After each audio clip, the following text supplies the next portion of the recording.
Hi everyone and welcome to Pension Awareness Week. My name is Catherine Murray. I'm your host this afternoon and I'm joined by two of my training team colleagues, Helen Shrimpton and Kelly Freeney. Today we're talking to you about the 2015 remedy, or as you may also know it, the McLeod judgment. So this is a real hot topic in the world of public sector pensions at the moment, and it's an issue that's been on the radar for quite some time now, but we are still working through things at the moment. So today's session, we're going to give you some background to the 2015 remedy, let you know how we arrived to where we are at this stage, and then what's still to come in the future as well. Today's session is being recorded alongside all of the other sessions being delivered this week as well, and the sessions are all available 24 hours after they take place on the Civil Service Pension Scheme website. So if you have missed the sessions we've run so far this week, and those have been for new joiners to the scheme, we did our mid-career session on Tuesday, and yesterday we had an hour all on your options for boosting your benefits in the Civil Service Pension Scheme. So if you've missed out on those and would like to watch them back, they are all available on the scheme website or via the Civil Service Pensions YouTube channel. We will be taking your questions today, so there is a Q&A function for you to pop any questions that you have into the chat for us, and we'll spend the last 15 to 20 minutes of today's session picking up any questions that we can for you. So if you can focus on upvoting the questions that you would like us to answer, then we'll do our best to get through as many of those as we can at the end of today's session.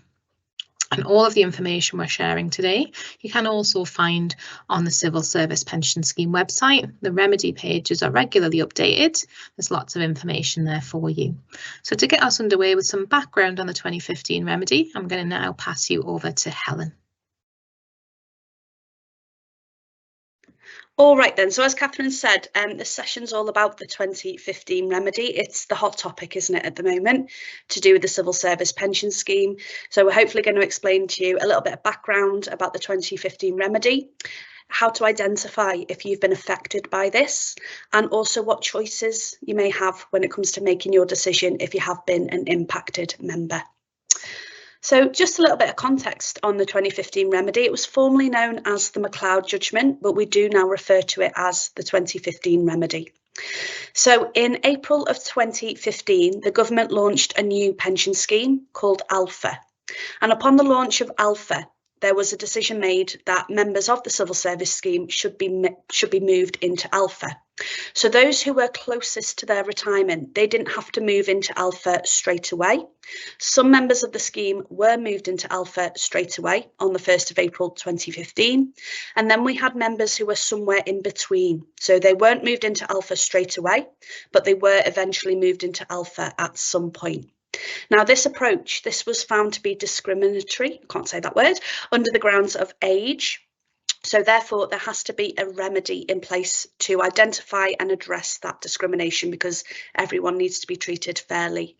So as part of the consultation process, it was then decided that everybody is now a member of the Alpha pension scheme, so the scheme that you're currently making active contributions to. And the deadline to move everybody into Alpha was the 1st of April 2022. So if you hadn't been moved into Alpha by that point, you needed to be moved into Alpha then. Now, stage 2 of the remedy is still ongoing, and as part of this addressing of stage 2 of the remedy, affected members are going to be given a choice when they retire under which pension scheme they will prefer to have their benefits calculated in for the remedy period. So just to give a little bit of context about the 2015 remedy. So what key things do we need to remember? So who's been impacted by the remedy? So you needed to be a member of the scheme on the 31st of March 2012 and continue to be a member of the scheme on or after the 1st of April 2015. Now, the decision that you'll make about your remedy choices is for the remedy period, and that runs from the 1st of April 2015 to the 31st of March 2022. So what that means is affected members can choose whether they want their pension calculated for that remedy period in the Alpha scheme, or they could revert that 7-year period back into their previous pension scheme. And the choice that you will make will be at retirement. Now, some of you may have received your 2024 annual benefit statements already, and you may have noticed that that 7-year remedy period on your statement has been rolled back into your previous legacy scheme. So don't worry if your benefit statement looks a little bit different this year. It's because that remedy period has been placed back into your previous legacy scheme. So how do we know if we've been affected by the remedy? We want to ask ourselves these questions. So was I a member or eligible to be a member of the scheme or a qualifying scheme on the 31st of March 2012? So the 2015 remedy didn't just affect civil service pensions, it affected public sector pensions as a whole. So that's why we need to ask ourselves the question, was I a member or eligible to be a member of this scheme or another qualifying scheme on the 31st of March 2012? Another question you want to ask is, do I also have service in the scheme between the 1st of April 2015 and the 31st of March 2022? And if the answer to those questions is yes, then it's likely that you've been affected by the remedy. But you can check if you're not sure. Now, on the Civil Service Scheme website, there's a really useful tool to help check if you're not sure if you've been affected by the remedy. And it is simply called the Am I Affected Remedy tool. So you find it on the Civil Service Scheme website. You can put your start dates into there, and based on the information that's provided and looking at those eligibility dates, the tool should then be able to confirm or verify whether you're likely to have been affected by the remedy. So let's have a look at some key terms that we'll be referring back to when we talk about the 2015 remedy. So to remember what the remedy period is. So this is the period of time in which you'll be asked to make a choice about which benefits you want your pension calculated in. So that remedy period runs from the 1st of April 2015 to the 31st of March 2022. Now, even if you weren't moved into Alpha straight away, it's still that remedy period that you'll be asked to make a decision over. We've also got the term legacy scheme. I mentioned it just before. Now, your legacy scheme means the scheme that you were in before you were moved into Alpha. So this could have been Classic, it could have been Premium, it could have been Classic Plus, or it could have been Nuvos. So whichever scheme that you were in before you were placed into Alpha, that's known as your legacy scheme. Now, these schemes are also known as the Principal Civil Service Pension Schemes, or PCSPS. So you may see that on your paperwork when it comes to making your remedy choice. And the name of the choice that you will make is called the Deferred Choice Underpin, or DCU. And you're actually going to make the decision at the point that you retire. You wouldn't really be able to make that decision beforehand. And the reason for that is because not all the facts are known. So really, we wouldn't be able to predict what any future inflation increases would be by the time that you come to retire. And we'd need to know what your actual final earnings would be as well. Those will be confirmed when you go through the retirement process. So you'll be given paperwork with your remedy choices on, and then you can make that informed decision.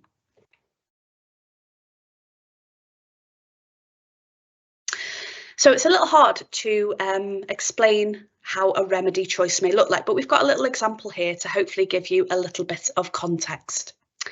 So we had a member of the scheme called Alex, and he joined the Classic Pension Scheme in April of 1997. And Alex is planning to partially retire in April of 2025. And at that age, he will be 58. Now, the age in which you retire could also have an impact on your remedy choices. If you claim any part of your pension before your normal pension age for the scheme that you were in, then there will be a reduction applied to those figures. So for those that are partially retiring as well as fully retiring, if you've been impacted by the remedy, that's also when you'll need to make your remedy choice. So Alex has got two choices. He can have his pension calculated in Classic from April 1997 to March 2022, and then the Alpha element of his pension can be calculated from April 2022 to April 2025. That's choice A. Choice B would be having the pension calculated in Classic from April 1997 to March 2015, and then Alpha will be calculated from April 2015 to April 2025. So choice A or choice B. All right, then what does that look like? So here's Alex's calculation for choice A. So the total amount of pension that Alex could have for choice A would be £9,882.35. Now remember, that pension is paid to you in regular instalments until you pass away. As part of choice A, there is also an automatic tax-free lump sum paid at retirement from the classic scheme, and that's £26,859.38. So Alex's choice A is made up of these two elements. We calculate his classic pension from April 97 to March 2022. That gives us a classic pension of £8,531.25 a year. He's also got an alpha element as well, which we calculate from April 22 to the day before he retires, so March 2025, and that's £1,351.10 a year. So therefore the total pension, £9,882. Now, in the classic scheme, as I mentioned, upon retirement from classic, you're given an automatic tax-free lump sum of 3 times the pension, so that's £26,859.38. However, at retirement, you can choose to maximise your lump sum by giving up some pension. Now, you can do that in classic, and with the alpha element, there is no automatic lump sum, but you could still choose to give up some of your alpha pension to have a lump sum from the alpha element as well, up to the maximum lump sum available. So that's choice A for Alex. What about choice B? So choice B for Alex, automatically straight away we can see that gives Alex more total pension. That's £11,117.92 a year. Now, there is less automatic lump sum for choice B because the period of time that classic has been calculated in. So we can see the classic element runs this time from April 97 to March 2015, and that gives a classic pension of £6,142.50 with the automatic lump sum of £19,338.75. But for the alpha element of Alex's pension, which is calculated from April 2015 to the 31st of March 2025, the day before he retires, you can see that gives us more alpha pension. That's £4,975.42 a year. Again, there is no automatic lump sum when you retire from alpha, but you could still choose to give up some of that alpha pension to have a lump sum from alpha, and you could also choose to maximise the lump sum in classic as well. So it will be choice A or choice B. It'll be nice and clear for you on your retirement paperwork which option gives you which benefit, and then you can make an informed decision. So just some points to consider. As we've mentioned, Alex can choose to give up some pension from both classic and alpha sections to have additional lump sum at retirement. And remember then that would be a reduction on the pension that would then be received. Now, the online lump sum calculator will show you what the maximum amount of lump sum you're permitted to have is and the impact that that will then have on the annual pension. So you don't have to calculate it yourself. The lump sum calculator has that reduction rate already in there. So the commutation rate, so what you need to give up to gain more. So for every £1 of pension that you give up, you will get £12 back as lump sum up to the maximum limit. Now, as Alex has got 2 elements to his pension, and because he's partially retiring, Alex doesn't have to put both elements of his pension into payment. He could choose to not claim his alpha benefits at partial retirement and only claim his classic pension. So he could leave his alpha part where it is until he's then ready to fully retire, or he could choose to take alpha alongside classic. But if Alex is claiming any part of his pension below the normal pension age, then there would be a reduction applied. But it's just to remember that you have a choice. You don't have to claim both elements of your pension together. So I mentioned before that you're going to be given paperwork as part of your remedy choice, and the remedy choice will appear on your retirement quote. So we aim to send a retirement quote to you approximately 6 to 8 weeks before your last day of service, provided that we've got everything that we need. So on your retirement quote, it will detail for you what's included in your quote, and then it will detail for you your remedy choice. So remember option A or option B and the periods of time in which each option has been calculated in. And then a bit later on down in the quote, you'll actually see the figures. So what you might want to do is when you receive your retirement quote is lay the figures out next to each other. So put option A on one side, put option B on another, and then you can compare the 2 figures and make your informed decision. So before you get your pension quotation, you might be asking, well, how can I work out what my options may look like? So coming soon is a remedy calculator. It is still in development at the moment, but there will be more information shared in due course of when the remedy calculator will be available to use. So the remedy calculator will help you to estimate what your options may be for that 7-year remedy period. So just to give you a bit of a sneak preview of what the remedy calculator is due to look like. So as you can see, it's a bit markedly different from the current retirement modeller that is on the civil service portal. And the default presentation will show you your projected benefits, I can't speak, from your minimum pension age or your age today if you were above the scheme pension age.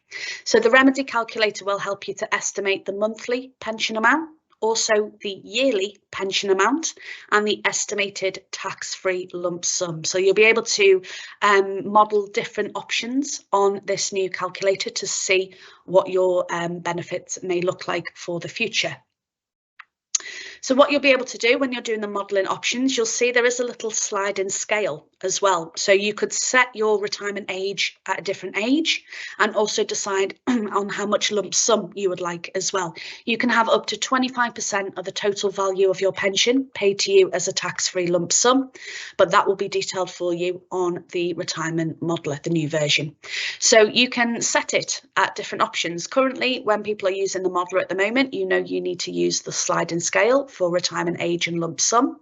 With this new modeller, the sliding scale is kind of combined in both, but you will be able to manipulate certain options. And then if you wanted to calculate what one option may look like, depending on what age you picked and how much lump sum you picked, you simply click that button on the side and it will show you that option. And then you can simply reset it afterwards to have a look at a different option. So like I say, this modeller is still in development, but there will be communication sent out to you in due course of when the new modeller will be available. So that's it from me. I'm going to hand back to Catherine now. Thank you, Catherine. Thank you, Helen. That was great. So it's really nice there to see a bit of a sneak peek of what the new retirement modeller that incorporates the 2015 remedy will look like. And as Helen said, that's not available for you to use just yet, but work's being done in the background to try and get that made available as soon as possible. We're just going through testing at the moment to make sure it's 100% accurate before we can release that and make that available to everyone. So that's, of course, going to help with everyone looking at their options and which is likely to be the best for them in the future. Although, of course, what looks to be the best option now at this moment in time might not end up being what is the best option for you when you do come to retire. So that's something that will be discovered and you'll find out obviously as you go through the process, but something that we're going to cover in the latter part of today's session as well. So I'm going to hand over to Kelly in just a second and we're going to have a look then at different scenarios that can impact whether the choice A or choice B ends up being the best one for you when it comes to your remedy choice. We're getting lots of questions coming through, so thank you so much, everybody. There's lots of those coming through at the moment and we're getting those published so you can upvote them and see which it is that you would like us to answer for you in the last part of today's session. So we'll do our best to get through as many as we can. So I'll pass now then over to Kelly, who's going to take us through the rest of today's presentation. So yeah, like Catherine said, we're going to go through some scenarios to consider and have a little look at what options people have taken and what options that you could be taking in the future. So when we are looking at you being a dual member, one of the big things to remember is even though you still have final salary benefits, so they are the final salary schemes, Classic, Classic Plus, Premium and New VOS, Classic, Classic Plus and Premium, New VOS is separate, they continue to be final salary linked. So that means that the salary that we will be using in the calculation of those benefits is the salary that we'll be using when you leave the civil service. It's not the salary that you had when you transferred from that scheme over into the Alpha scheme. So it remains final salary link. So if in theory your salary increases before you claim your pension benefits, then that will impact the benefits that you have under option A, because they are final salary linked if it's in Classic, Classic Plus and Premium. Now, if you have a significant increase to your salary, then you could see a bigger increase in the figures under option A. And that's because you've got a longer period of service, so the 7 years, in that option. Now it will also increase the option in option B, which is alpha. But having more years in option A in the final salary schemes could see a bigger increase in option A for you. So going back to option A and B that Helen did earlier, one of the things that you may not be aware of is alpha gets a cost of living adjustment. So it has an inflation increase that's applied to your pension if it's declared each April. It's declared then for your pension going forward. So for example, last year was a 10.1% increase to your pension. So if we use that figure alongside option A and B that Helen conducted earlier, under option A, they would have seen an increase to their pension of £136.46. So that would have been the increase to option A if they choose that example. However, under option B, if they choose in B for their remedy, which would be alpha, they would have seen an increase of £502.52. Now, you don't receive the same annual inflation adjustment on your final salary schemes when you are active in the civil service. So your salary is final salary linked. So that means that your benefits are based upon the salary that you are earning. So it assumes that you are receiving pay rises in that case. But inflation is also added to the alpha pension scheme. Now you get them added when you retire from the civil service or you leave and preserve your pension. So regardless of the scheme, you get them via CPI when you leave the civil service, but while you are active in the civil service, then you get them applied to your alpha pension benefits.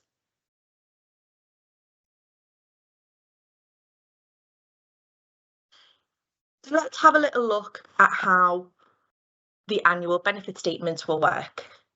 Now you may have seen that your annual benefit statements have changed. So they are going to look different for this year because for this year's statement, we have rolled you back into your legacy scheme. So don't forget your legacy schemes are Classic, Classic Plus, Premium or New VOS. So that means that your alpha benefits on your annual benefit statement won't show until the 1st of April 2022. So you may have seen on your statements that your alpha benefits have decreased, but your original legacy schemes have increased. You will still have the option to change that in the future at your retirement. So like I said earlier by Helen's presentation, the remedy option is given to you at retirement. However, for this year, we've just rolled you back and you will receive the alternative choice that will look like by the 31st of March 2025. So you receive a remedy statement, which will illustrate the choice that gives you the alpha remedy choice, and whereas your statement this year is showing you option A, which is your legacy scheme choice. So if you are a dual member, what that means is that you have two pension schemes with us. So you have one of the legacy schemes or PCSPS, Principal Civil Service Pension Schemes. They are terms that you may have heard previously. So you will either have been in Classic, Classic Plus, Premium or New VOS, and you are now in the Alpha Pension Scheme. So many members are now dual members. So that means you have two pensions and two potential lump sums if you want them. You can take them at two different ages. Now there's lots of confusion about this because a lot of people assume that alpha you can't take till your state pension age, and that's incorrect. It does have a minimum pensionable age of 55. So let's have a look at how an example will work for this. So Claire is a dual member. So she is currently contributing to alpha because that's the scheme that everybody is now in. Now she was previously a member of the Classic scheme. So her state pension age is 67. She would like to retire at 60. So what options does she have at retirement? So let's have a little look at what those options would be. So under the classic element of Claire's pension, she has an annual pension of £10,000 a year. That means she gets the automatic tax-free lump sum of 3 times the value of that. So that's an element of classic only. So in this example, classic automatic lump sum for Claire is £30,000. Now she does have the availability to have an additional lump sum. Now you can see this via your pensions portal. It'll tell you exactly what your additional amount would be. But in Claire's example, that's £23,517.43. Now, if she does take the additional lump sum, she needs to commute some of her pension to receive that. And that's on the 1:12 ratio, like we mentioned earlier. So for every £1 Claire gives up, she's getting £12 back in this instance. So Claire's pension would then be reduced to £8,040.21. So that's her classic options. Now, under her alpha pension scheme options, Claire has an alpha pension of £6,000 a year. Now that's the value of it based upon her state pension age. So her normal pensionable age is 67. So that's the age she can take her pension without any reduction. However, Claire is planning to leave at 60. So she'd have a reduction applied to her pension. Now that would then be reduced annually to £4,122. Like we said earlier, you can also have a lump sum in alpha if you wish. It's the same 1:12 ratio. So in Claire's instance, for her alpha option at 60, the maximum lump sum value is £17,665.71. Her pension would then be reduced to £2,649.86. So that was what she would receive going forward annually. So let's have a look at some of the options that Claire could make. So Claire decides to take, in this instance, all of her pension benefits at 60 from both classic and alpha. Now she opts to take the maximum lump sum from each of the schemes, but she could have chosen to take the lump sum from just classic and have the higher alpha pension. She could have chosen to take up to the maximum in alpha and classic, or she could choose to take no lump sum at all. But in this option, Claire's chosen to take all of the lump sum. So she opts for maximum lump sum from each scheme, which will then leave her with an annual retirement pension of £10,690.07. Now, when she reaches state pension age, Claire will also have her state pension added on top of that. She then has an a one-off tax-free lump sum at retirement of £71,183.14. So they're the options that Claire has chosen to make. Now the options for you may be different, but there's lots of support out there to help you try and gain the knowledge to make the choice that's best for you. So one of the things that we're going to make you aware of is the Civil Service podcast. Now, these have proven that popular. We've just started releasing season 3. But we have a variety of topics on this. So we've got them on retirement, we've got them on partial retirement, we've got them on the remedy, we've got them on dual members, which was released today. So if you would like to listen to the podcasts, they are available for you to listen whichever platform you prefer, and they are free for everybody to be able to access. Now they go from 10 minutes up to 20 minutes, and it's just a new way of you trying to learn more about your pension based on other members' experiences. So we do have real members that come along, volunteer and talk about their journey with their pension for the podcast. Now we also have 3 courses that you can go on, and we do them multiple times a day. So we've got the Pension Power, the original Pension Power. So you may have been on it previously and think, oh, I've already been on that. It doesn't harm to go on it again, because obviously things happen to your pension year upon year. There's updates always happening. So come along and have a little look. Then we have the Remedy Pension Power, which we released in the summer as a trial. Hopefully this will be going live for everybody soon, but you can go on the waiting list via the Civil Service website. And if you've joined after the 1st of April 2015, then the new joiner Pension Power is the course for you. But if it's before 2015, then the Pension Power is the original course, and you can come along and talk to one of the experts on the team that I work on. We're literally Pension Power Rangers. We can all tackle your questions, and it's a more smaller group, so we can obviously be able to answer the individual questions that we won't be able to get to today. So it's now the time to pass over to Catherine to be able to answer all of your questions for you. Thank you, everyone. That's great. Thank you so much, Kelly, for that. So just a couple of key things I think to call out that we're seeing sort of trends in the questions that are coming through. So this year's annual benefit statements for the vast majority of members have been loaded to the pension portal. If you've logged onto the pension portal and your statement isn't there, then there is a very small proportion of members, so less than 2% of our remedy impacted members, where unfortunately a statement hasn't been able to be produced for you as of yet. There's some guidance on the Civil Service Pension Scheme website as to why and when you can expect to receive your statement if you haven't already. So we'll pop a link to that onto the recording so you can see where that information can be found.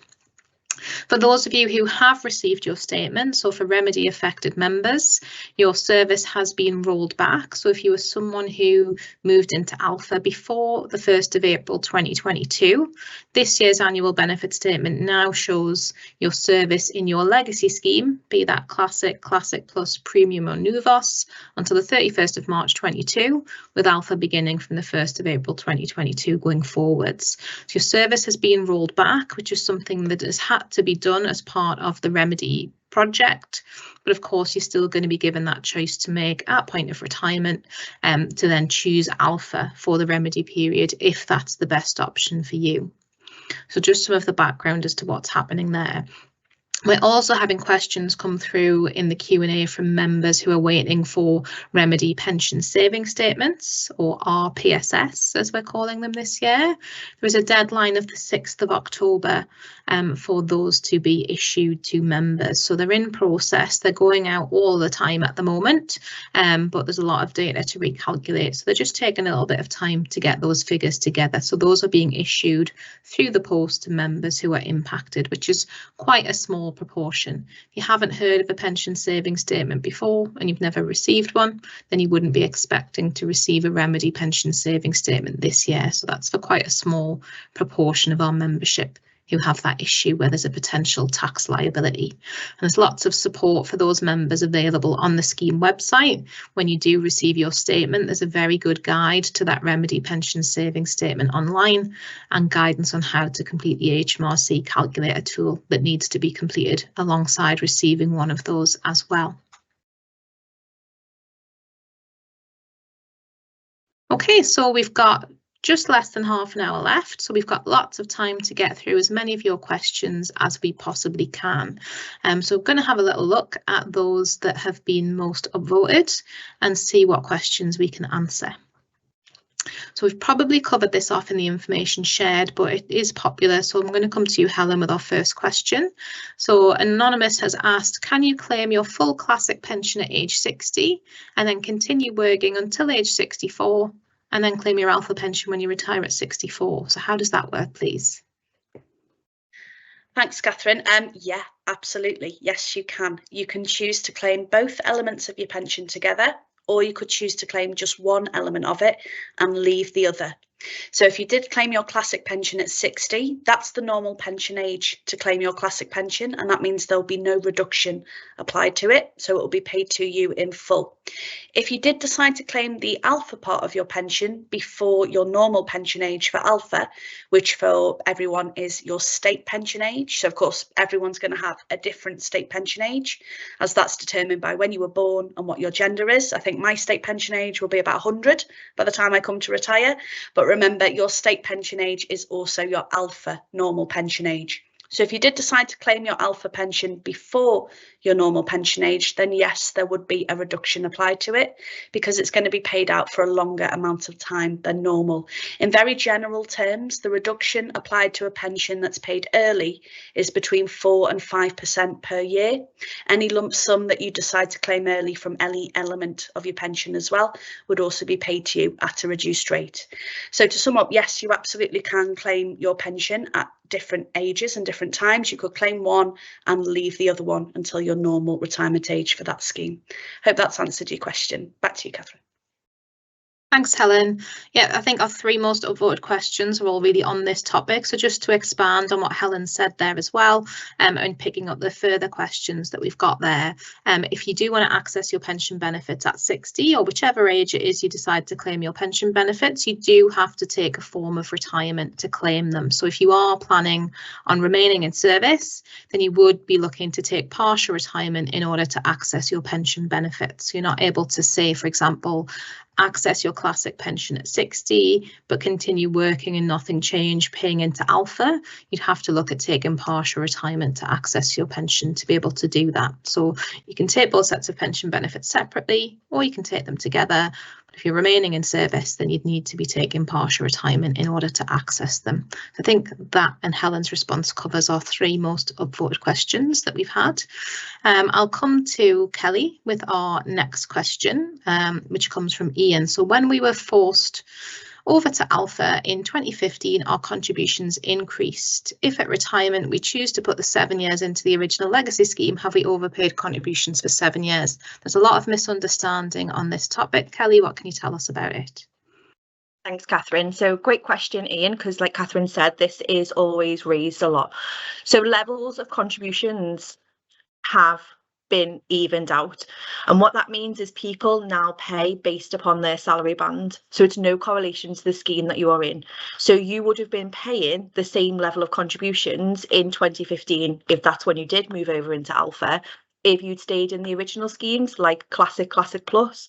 So if you had moved over, the level of contributions didn't increase because you were in Alpha, it increased because it's now based upon salary bands.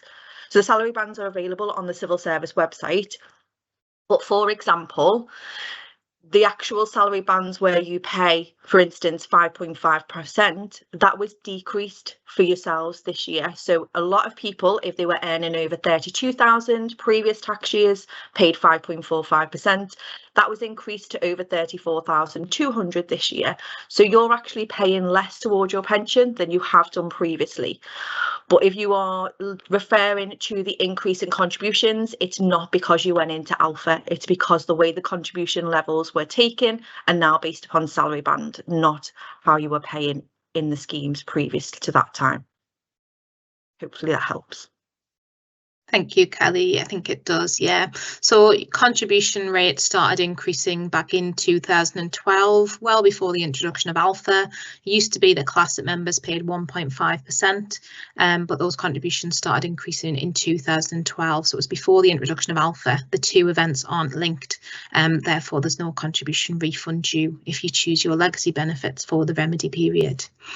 Okay, our next question from Anonymous. I'm hearing there is a delay in CCP. I think the point is claiming pension. People who have put their request in to retire 5 months in advance are retiring with no pension set up. How long do you suggest we start the process in advance of retirement? Could you maybe just ease people's thoughts with that one, Helen, and let them know the process? Yeah, absolutely. So what we do say is the earlier that you can notify someone of your intent to retire, of course, the better, because then that's forward planning. Now, as scheme administrators, we require a minimum of 4 months notice in order to process somebody's pension benefits. So that includes the notification all the way through to final payment. The minimum notice period is 4 months, and that 4 months includes you notifying your employer of your intent to retire. So if you're wanting to retire in 2 weeks, then of course there will be a delay in getting your paperwork to you because it is quite complex. There is lots of calculations that need to be checked before your retirement quotation is issued to you. So just to give you a bit of an idea of timescale, if you give a minimum of 4 months notice, that includes notifying your employer of your intent to retire. Your employer will then notify the scheme administrators with your last day of service. At that point, then the administrators will need to check all of the information that's been provided by your employer to ensure that a quotation can be done. And at that point, we can request further information if anything's missing. Provided that we've got everything that we need, approximately 6 to 8 weeks before your agreed retirement date, you should then be sent your quotation. So you have got quite a bit of time to consider your quotation, consider what your remedy choices are. If you had any questions about the calculations, you can certainly raise those with the scheme administrators or via the Contact Us pages or the Inquiry Centre telephone number. Again, speaking to your employer as well, if there's anything you're not sure about the process, will also help. If you receive your retirement quotation and you would like that pension benefit put into payment, then you complete the paperwork that comes with your quotation back to the scheme administrators. Provided again that we've got everything that we need, we'll then move to finalise your pension, i.e. put it into payment. Once that has been done, you are then sent a finalisation statement to confirm the amount of lump sum that you opted for with regard to your choices, also the amount of yearly pension that you're now going to receive and the date of the month that you'll receive your benefits on.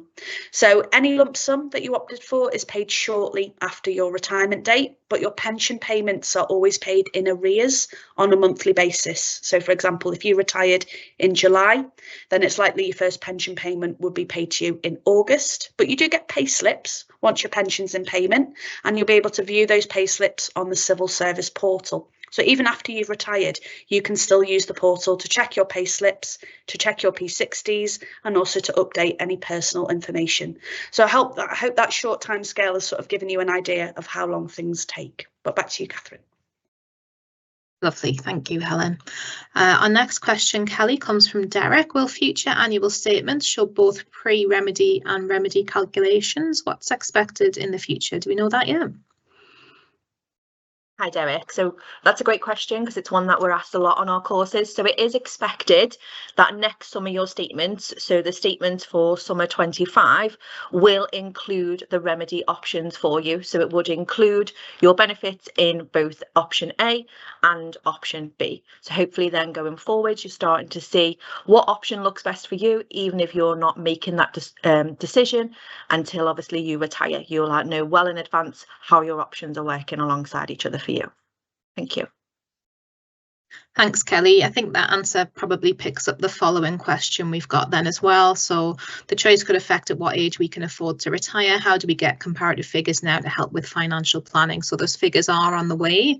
Expected that you'll have some form of figures by the 31st of March 25, as well as future benefit statements, hopefully showing those figures for you as well. So we're working towards that, but certainly next year you'll have a clearer idea of your options under both choices. Our next question, so due to my years of service, I understand I am entitled to claim the payments I made toward the Widows and Orphans Fund. Would this reimbursement be automatic, or would I need to claim for this separately? I've never married and have no children. Helen, could you give us some information on the Widows and Orphans refund? Yeah, of course. So it's a question we do get asked a lot. We sometimes refer to Widows and Orphans Refund as WPS, which stands for the Widows Pension Scheme. So 1.5% of members' classic contributions went towards providing a pension for a spouse or civil partner in the event of death. Now, if you are single at the point of retiring from classic, well, then you get a refund back of those contributions. So the key things to remember is if you are entitled to a WPS refund is that you are single at the point of retirement. So whether that's never married or whether that's widowed or divorced. Now, if you became single midway through your membership of Classic, then we count the refund from the date that you last became single. So e.g. from the date that your decree absolute became final or from the date of your spouse's death. So the calculation that's done for a WPS refund is a little bit complex, but I'll give you an idea of what the calculation is used. So we look at your contributions plus any interest. Then a small amount of that refund is kept aside, and that's called a premium deduction. And in the event that you do remarry after you've retired from Classic, then we could still provide a pension for your spouse or civil partner in death. So a small amount is kept aside if that eventuality happens. And then the remainder of the calculation is then paid to you as your WPS refund. It is paid to you at the point that you retire from Classic, not beforehand. You shouldn't need to claim it separately. We should have the information from your employer to calculate that. In some circumstances, that might not happen. And in that case, then a separate project will be run to calculate your WPS refund. But for the most part, we try and do the calculation at the point that you retire, and you'll also see it included on your retirement quotation. The lump sum again is normally tax-free for this WPS refund. I hope that's helped to answer some questions, but thanks, Catherine. Thank you, Helen. Kelly, our next question comes from Caroline. So if you work part-time during the remedy period 2015 to 22 at half the full-time equivalent, would this reduce the years of reckonable service in Classic by half, i.e. 7 years to 3.5 years? How does reckonable service work? Okay, thanks, Catherine. So in theory, that's how it would work, Caroline. Yeah. So it's based upon what you've actually worked. So you see in two terms on your statement. So you may see qualifying service and reckonable service. So for example, for the remedy period, if you've worked here, the qualifying service would be the 7-year period, but the reckonable service would be what you've actually worked. So in theory, if you've worked half of that time, then it would be roughly 3.5 years. One of the points to remember, though, is when we work out the salary for the final salary benefits and you've worked part-time for that period, we would be using the full-time equivalent pay. So even though that you've worked part-time for the remedy period, the pay that we use for the calculation for those benefits would be your full-time equivalent pay. Alpha would be separate because they don't use a final salary, so theirs would be based upon the accrual that you've earned each year and then added together for a total for those 7 years. So they would work differently, but yes, to answer your question, in theory it would be roughly 3.5 years, and it would be worked out in years and days based upon what you've actually worked during that time. Hopefully that helps. Thanks, Kelly. Yeah, so reckonable service does take into account part-time working, as does the accrual of all of your pension benefits. Our next question we've already answered, so it's just someone again saying that they have the rollback figures on their annual benefit statement, asking when the alpha figures will be released. So again, we're working on having that for you next year. By the 31st of March, you'll have some figures. Our next question, another thing about final salary schemes for us, please, Helen, that's come from Laura.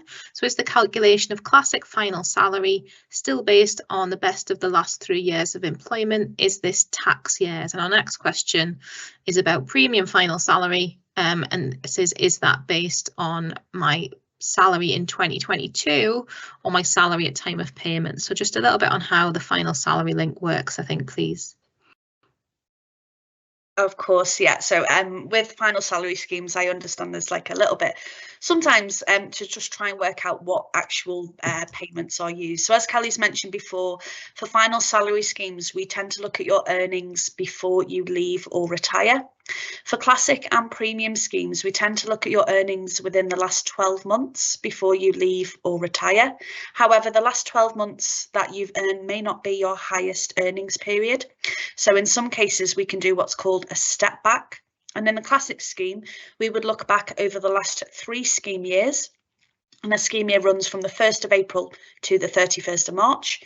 We would look back over the last 3 scheme years. We would break those 3 years down into 8 periods, and then we would step back or jump back at 91 days at a time, up to 8 times, to find your best actual earnings that we can use for Classic. For premium, there's a little bit more to it that we do. So again, we would look at your earnings within the last 12 months before you leave or retire. Again, if the last 12 months of earnings haven't been your highest or best earnings, we would look back within the last 4 scheme years for premium and also for Classic Plus as well. And if that period didn't produce your highest earnings, we can look back over a period of 3 consecutive years within the last 13 scheme years, if necessary, to find your best earnings. So there's a little bit more that needs to be done in Premium and Classic Plus to do that step back calculation. I hope that makes a little bit more sense, but back to you, Catherine. Great, thank you, Helen. Let's have a look at our next question.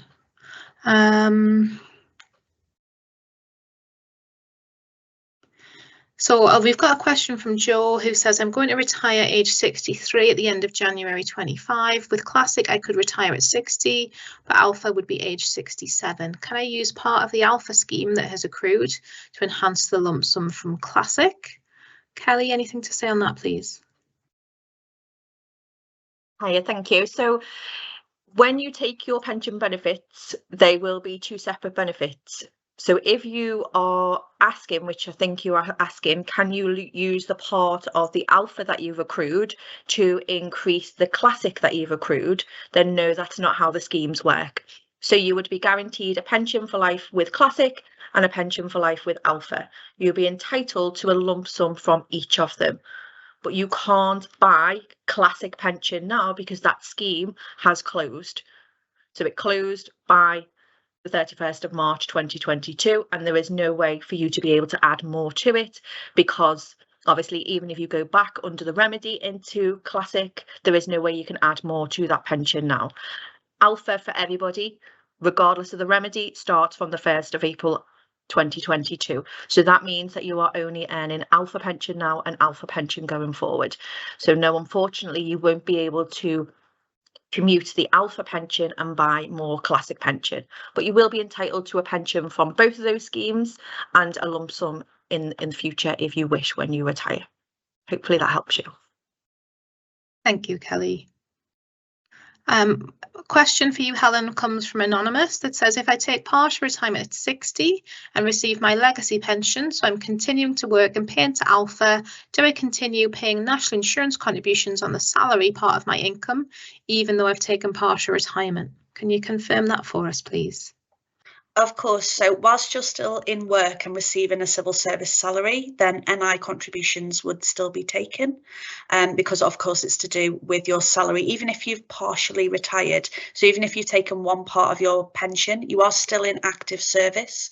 So you're still making contributions to a pension. You're also still receiving a civil service salary. So therefore, NI contributions will still need to be taken from your salary. I hope that makes a bit of sense there. Great, thank you, Helen. Yep, that's great. The next question from Mark, I think we have already answered this, but says, how can we compare benefits between Classic and Alpha using the retirement modeler? Pension site says it's available, but it isn't. So the new retirement modeler, as we've confirmed, is still in development. So we're just getting it ready to be able to launch that, which hopefully will be very soon. There is the remedy benefit illustrator available on the scheme website that you can use, but with that, you have to input a lot of the information yourself, and it just gives you an estimation rather than an accurate figure. When that new modeler is available, you'll obviously get more accurate figures. It'll be based on your live data and your clear circumstances. So it's in development. We're hoping to be able to confirm the date for you soon. We just don't quite know when it is yet. Kelly, next question from Anonymous for you. So we might have wished to make additional contributions to our Classic or premium pensions, but not Alpha because outcomes are quite different. Do we have the opportunity to address this, please? Something we know as contingent decisions. Can you share some information on that for us? Hi, thank you.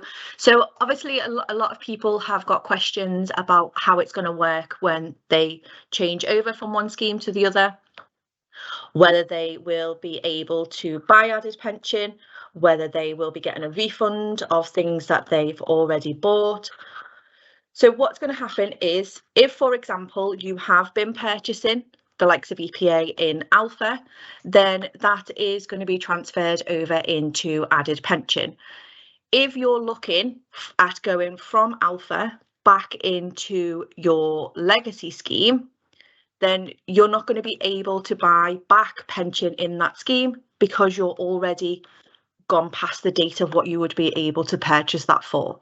If you've already been purchasing it at that time, then there is going to be options to you in the future of what you do with the schemes that you've already bought it in. So if you've already bought added pension, you've already bought things like EPA, then there will be options for you in the future, but you're not going to be able to purchase backdated added pension, unfortunately.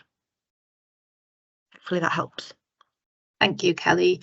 Yeah, so we've got a process called contingent decisions as part of the 2015 remedy, and we're expecting to have a process open for that before the end of 2024, where members can apply if something they did or didn't do as a result of the 2015 remedy, and they'll be asked to provide evidence of that decision, where they can perhaps apply to say they would have done something differently. For example, they would have bought added pension for X, Y, and Z reason, and some evidence would need to be provided to show that they would have chosen to do that. Same, for example, for people who might have opted out of the scheme and said they would have taken a different course of action if it wasn't for the 2015 remedy. So there isn't a huge amount of information on that topic as of yet, but an application process is expected to be in place by the end of 2024. And of course, that information will be shared on the scheme website when it is available.